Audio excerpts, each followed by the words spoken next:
said we gotta put in that work. We. So you just gotta basically like jack it up. Drop this thing like 3 times.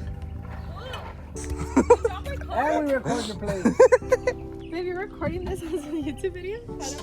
How to change oil? People don't know how to change oil. We're experimenting. We're experimenting too. Oh, and it's in this side. On the other side? Hold on. I don't know.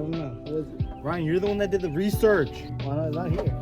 You mean it's not there? It's missing your mouth. Hey, we don't got a filter, boy. There's a little gap. A little bit more now, or like we're good. Or you fit, or what? Me? You fit or what? You fit. Step 2. You got this? These? I didn't know we have a cover. We don't have a 10mm socket. Say what? We don't have a 10mm socket. Say what? You go sleep right here. We'll be back after these commercials. He said, I don't think anything happens if we leave it jacked up. We're gonna end up on brick. So after a while of looking, you take off the little screws right there because there's like a panel under there. You need to take off that panel right there. Wrong panel. Now it's here. Woo! Once you remove the panel, that's what it looks like.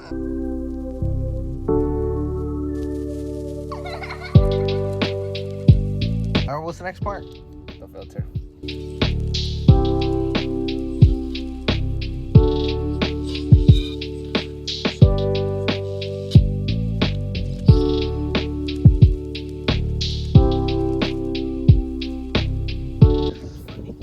Oh, pretty.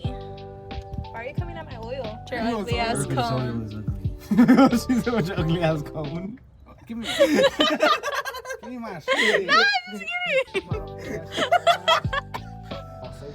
And after you finish putting in the oil, you just gotta wait a little bit and then you'll check it to see if it's good. So you gotta store your oil.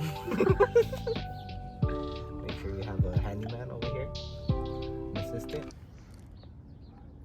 And just like that, oil change is done. That was like 30 minutes right there.